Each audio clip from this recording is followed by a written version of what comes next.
Good morning. On May 31st, our community was struck by a senseless tragedy when a shooter attacked the Virginia Beach Municipal Building. As a 25-year resident of Virginia Beach, I have raised 2 children in our city. I have friends that were in Building 2. To say that this hit home would be an understatement. I speak for our entire organization when I say we grieve our community over this incredible loss. Immediately following the tragedy, the City of Virginia Beach reached out and asked us to create the Virginia Beach Tragedy Fund, which we were honored to do. City officials recognized that having one place to donate their outpouring of concern would reduce confusion, ensure proper accounting, and allow them to focus on their employees. As a trusted organization, we were tasked with doing what we do best, taking care of needs through careful collection, management, and distribution of funds. The city is a longtime partner of United Way. Their employees give back year after year to this community, so when we were asked to be there for them, we were truly honored to serve. United Way is uniquely equipped to handle such a fund due to our past emergency response experience and our financial infrastructure. Every dollar collected went to the victims' families. Our staff worked nights and weekends to administer this fund, being at as many events as we could throughout the city and throughout Virginia. We also want to thank Town Bank. Town Bank was the first company to step up on Saturday morning and give a $500,000 gift. And their first request was that we cover all funeral expenses, so none of the families had to worry about that, and we did just that.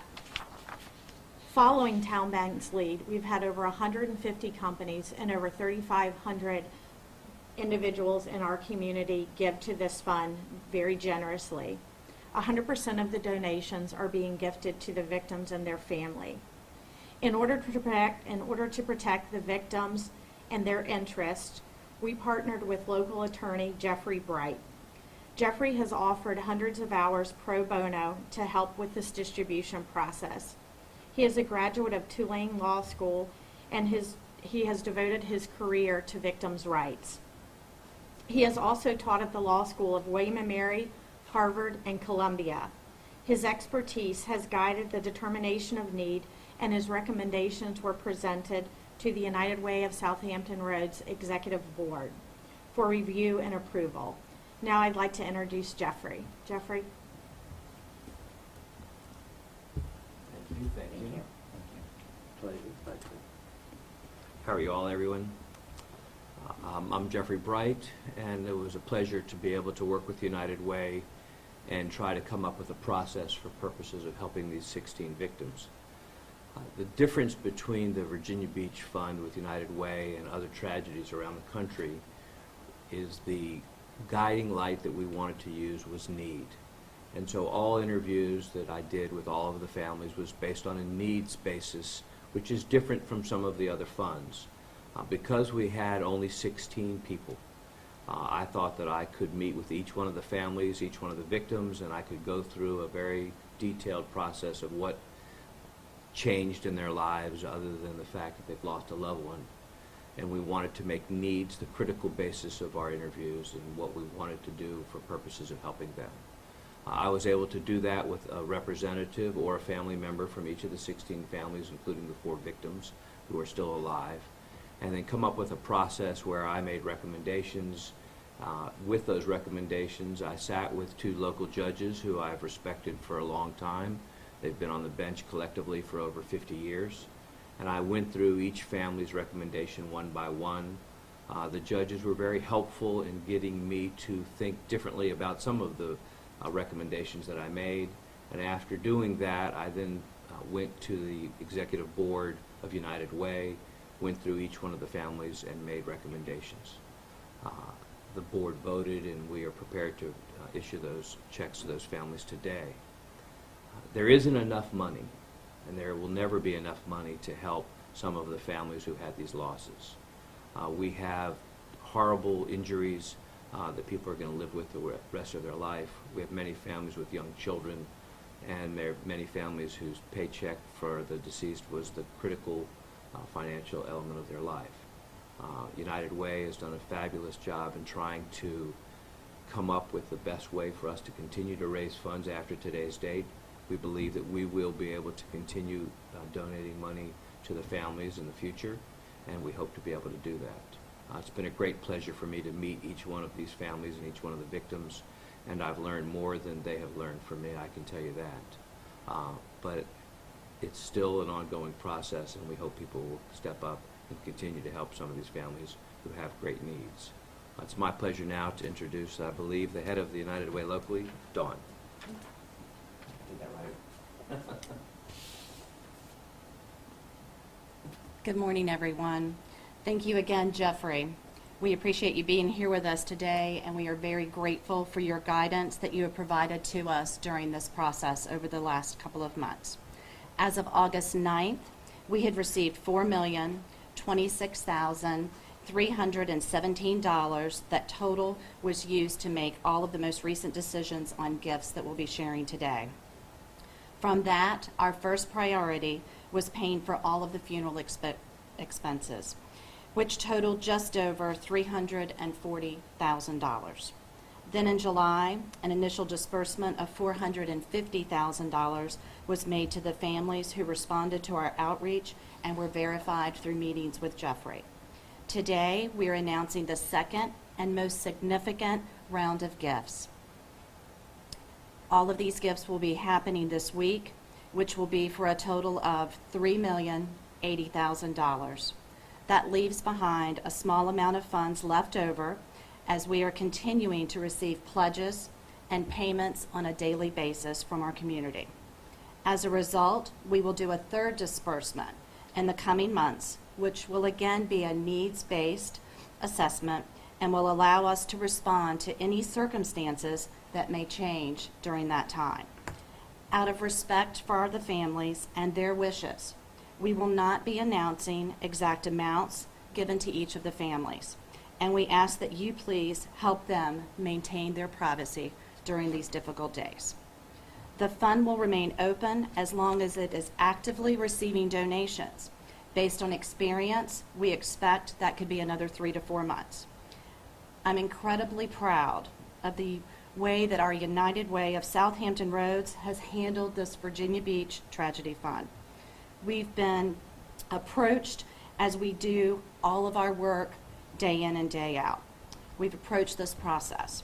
We've started for looking with best practices amongst other United Way organizations and other community organizations that have encountered a similar tragedy. We sought guidance from experts in relevant fields, like Jeffrey, and our volunteer board provided oversight to ensure we were being true to our mission and serving those most in need. I'd like to thank the individuals, the companies, and the partners who have supported this fund. It has been inspiring to see the outpouring of love, support, and generosity, and I am so proud and thankful to be a part of this community. We were honored to stand with the Virginia Beach community in some of their darkest days. When they needed us most, we were there to support them, and we are proud to be their neighbors and to be here to help them in the days ahead. Thank you all for coming.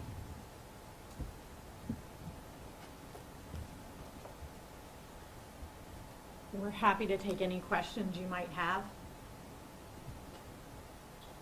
For people who watch this and they still want to make donations, how can they go about doing that? What's the best way?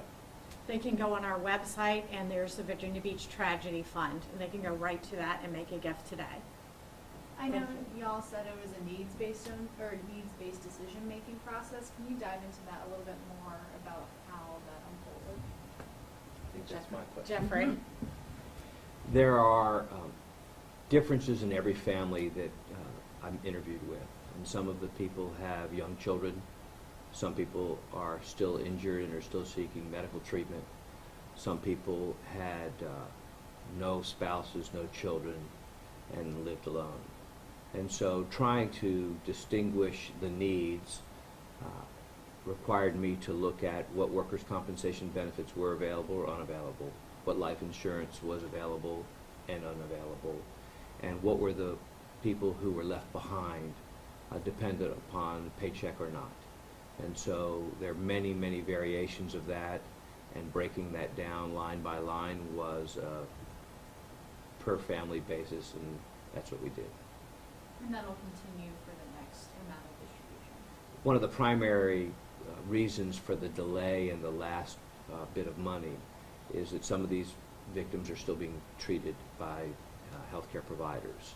We wanted to make sure come September, come October, that anything has changed, that we can be there to help.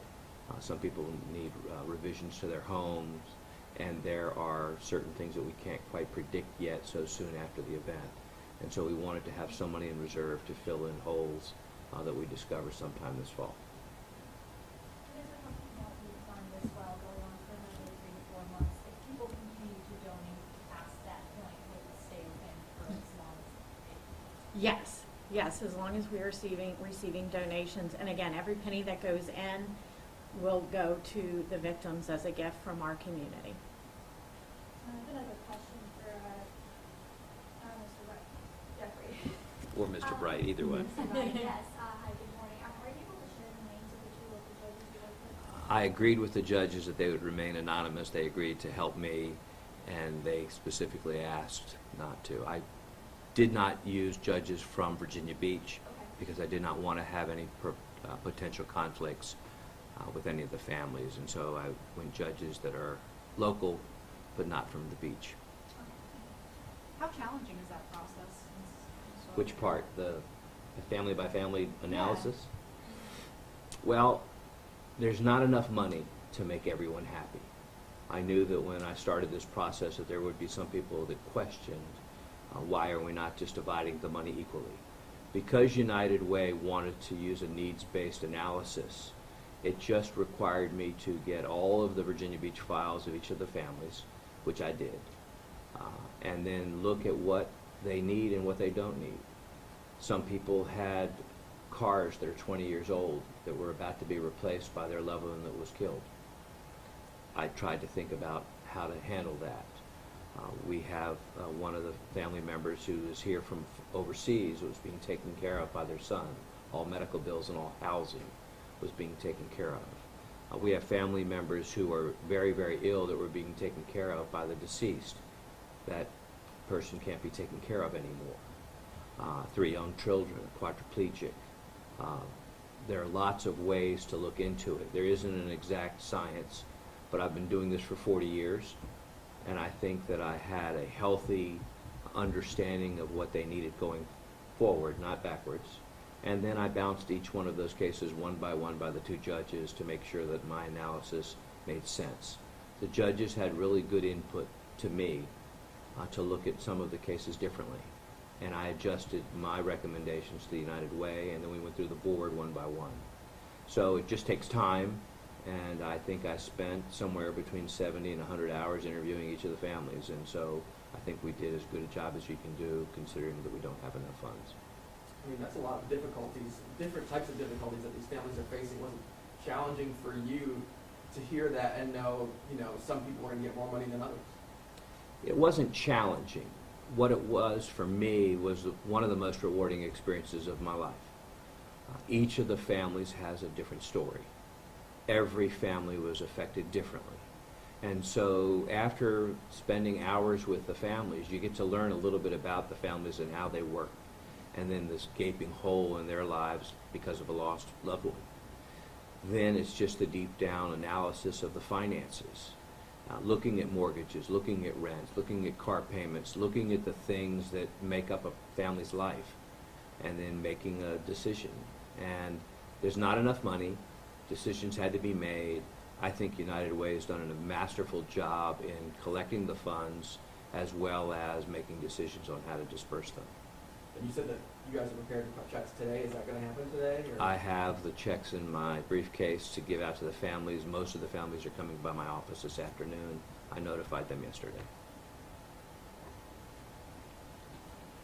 I would just add that the families have asked to have privacy in this, so, we hope you understand that they're still grieving and we're trying to respect that. But we did feel an obligation to report back out to the community what we did with their very generous gifts. How generous? I mean, have you ever seen an outpouring like this before? Unfortunately, we have never had a shooting in our community before, but I would say from what we see across the country with the United Ways, this was a very generous community, and we see that every year. We have a very, very generous community with very giving hearts. It's like a family in Southampton Roads, and we're just happy to serve. You said 150 businesses and 3,500 people have donated. Is that just from this area? Yes, there were a few donations outside of the area, but the majority were local people giving. And then there were thousands and thousands more who did fundraising events, but we don't have their individual names. So that's just the tip of the iceberg. Do you know what the range of gifts was? You know, you said Town Bank brought in $500,000, you know, I mean, I'm sure there are some people on the other end of the spectrum who, you know, barely had a couple dollars to their name and they probably gave something.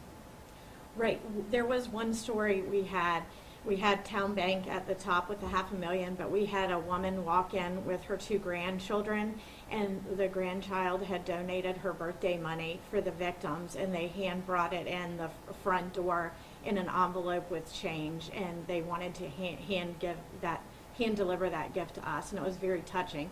So you're absolutely right. We hit the spectrum of generosity. Everybody gave what they could. Yeah, I think it was a great opportunity to really see our community come together, again, in one of its darkest days. I can tell you, we were accepting donations at Town Bank as well, and we will continue to do that as long as the fund is open. If anyone would like to make a donation and they're unable or don't have access to a computer to make those donations online at our United Way of Southampton Roads website with the fund, they can drop off cash or checks at any Town Bank locations, and we deliver that to United Way on a daily basis. Those donations are continuing to come in, and some very heartfelt communities. I can share, we received a couple of handwritten notes from children in Virginia Beach communities where you could tell their parents must have been talking with them about this tragedy and helping them reason with what had just happened in their city. And children that came together and did car washes or lemonade stands and then brought their donation in. That could have been for one, I think was $57, another one was $180 some. But to see these young children coming together in a time of need to help folks that they didn't know but were someone in their community, it definitely was transforming for me and everyone here at the United Way of Southampton Roads. Can I add 2 things? I would be remiss if I didn't thank the former mayor, Will Sessoms, who spent countless hours raising the funds from corporations around Tidewater. Will calls me every other day to check on how the process is going, but he is still working and collecting monies, and he's done an amazing job. In addition, when I met with the families, there are liaison fire department members and police officers who spent all of their free time helping these families since the day of this tragedy. Every time I met with families, there was a fireman or a police officer there helping to translate, helping to understand the process, help with the paperwork, and they did all of this on their off time without pay, and they have been critical in helping the families kind of go through this grieving process, which takes years, not months. But they've been there every time I've asked for a meeting. They've been there, and they should be thanked by our community because they do all this for their free time.